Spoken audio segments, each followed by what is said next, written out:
विश्व के कोने कोने में यूट्यूब के माध्यम से आज हम आपको कुछ ज्ञान की बात बताएंगे। अप्सरा, योगी और अघोरी। अप्सरा जो मन को हरण करती है, भावनाओं को बांध लेती है। योगी जो योग मार्ग में अति बढ़कर मृत्यु को भी जीत लेते हैं और शरीर के साथ दुनिया में कहीं भी घूम सकते हैं और अपने मन से सब कुछ करने की क्षमता प्राप्त होती है। अघोरी ये एक साधना है जो शिव पंथ से निकली है। अघोरी बड़े साधक होते हैं और स्वतंत्र होते हैं। भोग और रोग इनके पास नहीं आते। साधना करते हुए जब दूसरा जन्म लेते हैं तब बहुत ही धनवान होते हैं और विद्वान भी होते हैं। अप्सरा साधना करने वाली औरतें इसी जन्म में या दूसरे जन्म में बहुत रूप प्राप्त करती हैं। इसे विश्व मोहिनी साधना कहते हैं।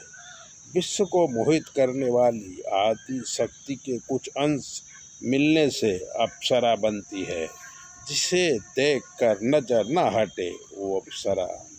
योगी ये शिव शंकर का योग मार्ग है, यानी जीव और शिव के मिलने को ही योग कहते हैं।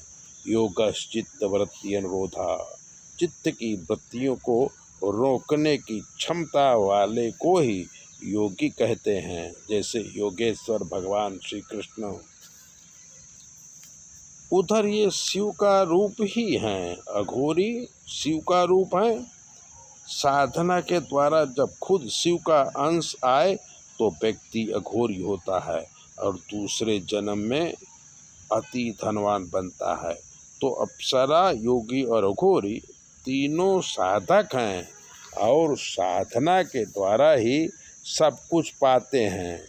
ये मोक्ष मार्ग है। जो ढूंढ लेता है वो अमर हो जाता है और देवलोक में रहता है। साधना मार्ग गुरु मुख से आता है। साधनाएं कई प्रकार की होती हैं, पर उसमें अप्सरा की साधना, योग की साधना और अघोरी की साधना, ये तीन साधना बहुत प्रसिद्ध हैं जो मैंने आपको सूक्ष्म रूप से समझाया। ऐसे ही बातें आगे करेंगे। आप चैनल को सब्सक्राइबर कर लीजिए, लाइक कर दीजिए और ज्योतिष अगर दिखाना चाहें तो 9825200108 पर फ़ोन करके आप कुछ भी पूछ सकते हैं। आपके सारे संकटों का निवारण हम करेंगे। चैनल सब्सक्राइबर करिए।